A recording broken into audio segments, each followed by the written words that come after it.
Today, the subject of our conversation is none other than Mr. Mitch McConnell, and more specifically than Mr. Mitch McConnell. Our topic is going to be, how the hell do we stop this virus without people starving to death? You know, we hear over and over again the choices between the virus and the economy. However, we also see that the places in the world where the economy is currently doing the best are the places that shut everything down to contain the virus. So this may seem like utter nonsense, but in fact it has quite a nice little stream of logic to it. Now we see Mr. Mitch McConnell's plan right here, and the reason we're talking about it today is that this article came out yesterday, I believe, so it's fresh on my lips. He has presented the Republican COVID strategy, and because the Republicans control the Senate, they are, well, for now they control the presidency as well, they are able to dictate what will happen, or more specifically, what cannot happen. And these targeted relief proposals will bail out all of the major corporations while doing little to assist tens of millions of jobless, hungry, and eviction-prone Americans. So you think to yourself, if these Republicans want to be reelected so bad, and they clearly do, I mean, look at the fuss they put up when they weren't reelected. And let's be real, they did shockingly well, actually. They kept the Senate. They made the presidency much closer than any of the polls had predicted. So what happened? How did they do that? Well, first, let's look at what's happened in Canada. Canada's actually, in many ways, a very similar story. This is the current confirmed cases per 1 million population scrollable chart for Canada.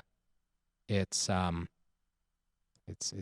up. It's going up real fast. That's a cumulative chart. I thought that I had a new cases. This is what I meant to have. New cases by date. So this is a bit misleading over here because we weren't testing nearly enough. But at the same time, it's clear that where we're at is much, much higher than where we were at here. And where we were at here, we shut down pretty much the entire economy with very few exceptions. Children were not in school. Most businesses were not running. Stores were not open. Yet now, where we are here, we're putting in much softer measures. There are measures where we're expected not to socialize with each other, but, you know, bars are still open. There's an awful lot happening. I'm in BC, by the way, so if I'm talking about specifics of a situation, it's usually going to be BC. BC Canada, that is, for you non-Canadians who don't know what a BC is. It's not before Christ. That is antiquated terminology. Anyway, so we had a thing called the CERB, the Canadian Emergency Response Benefit, and it was similar to those payments that went out in the early days from the American government, except that it was ongoing for a number of months.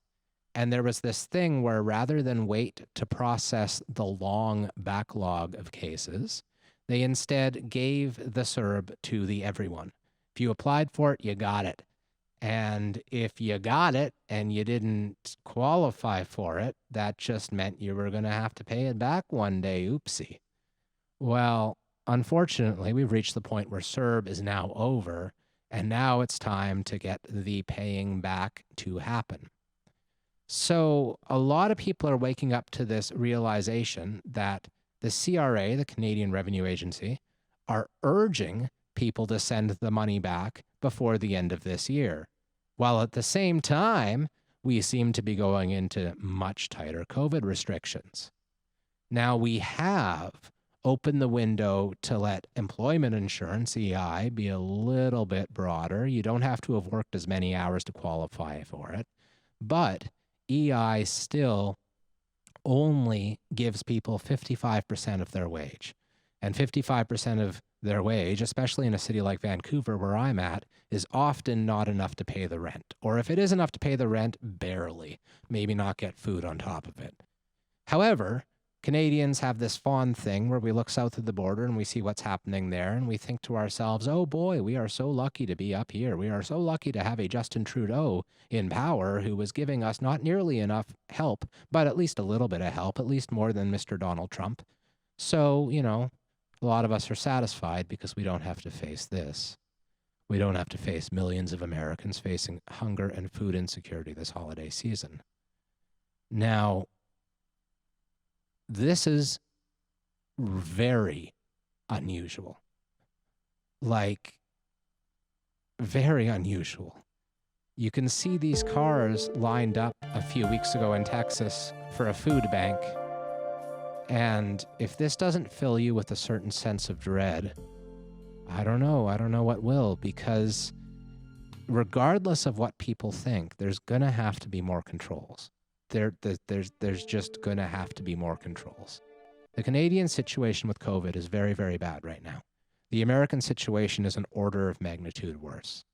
The most under control American states are not much better than the least under control Canadian provinces. It's that much of a difference. And there's simply no choice at this point. So that leads to an interesting thing. Remember I was saying earlier, why is this man, Mitch McConnell, like, I mean, sure, he loves his corporations. Like, look at him. That might as well be the face of corporate America right there. It's a little bit weaselly. It's got some dark circles under the eyes. It's got a bit of a scowl, you know. It's a scary Mitch McConnell face, you know. It's got Mitch McConnell, you know, he might as well be the face of corporate America, really. And he kind of sort of is. So no wonder he wants to bail out corporations, but I think it's a little bit more than that. We see that Trump did better than expected, but the ways in which he did better than expected surprised people. You see, it turned out that white Americans actually voted for him, you know, proportionally less than last time around. But he picked up some votes from Latin Americans and a little bit of an edge from Black Americans. And that put the media in a frenzy, you know. They thought to themselves, here's this president who has been openly racist for 4 years, who has crushed a civil rights movement with tear gas and beating the crap out of everybody. It's been right out of the 1960s, except with more tear gas, frankly, than they had in the 1960s, you know. Civil rights movement brought to kneel, or at least he tried. He tried really hard. He even had secret police. He even took secret police and attacked protesters with no badge number, no department, secret police. So why is it the minority vote that brought him as close as it did to victory? And I think this is the answer, people. You see, that election was framed as a choice between lockdowns and no lockdowns. It's framed as a choice between trying to control the virus versus letting it spiral out of control. And if controlling the virus means potentially losing your job again, and then it means food insecurity. And keep in mind, it's something like a quarter of America right now that doesn't know if they'll be able to get food for the next couple months. It's unbelievable.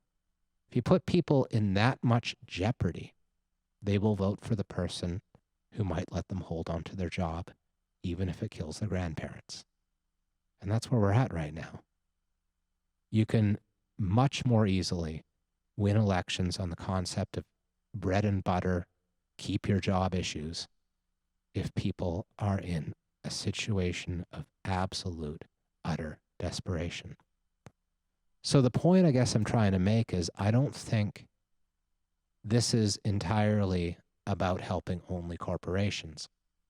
If it was, frankly, they'd give some assistance to people. They might do what Canada did and say, oh, well, a lot of people are going to have to repay that CRB at some point, you know, repay it by December 31st, you know, a parachute with a box of money. I don't know what that's supposed to represent, since we're supposed to send the parachute right on back to the government, but you know, okay, sure. You could at least do something like that. But then, what about Latino voters? What about African American voters, black voters? What about all of these demographics who, thanks to America's structural racism problem, all of these people who are more desperate than the average, and there's plenty of desperate white people out there too, by the way, plenty, and I wouldn't say otherwise, but on average, these same demographics that shockingly voted more for Trump this year than they did 4 years ago are the ones who stood to lose the most. So that's my little segment for today. I enjoyed the gaming.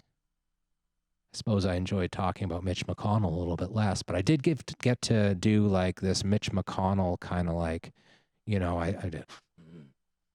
I'm Mitch McConnell. I'm gonna take away your food just in time for Christmas, but I'll make sure that the Bank of America has plenty of money.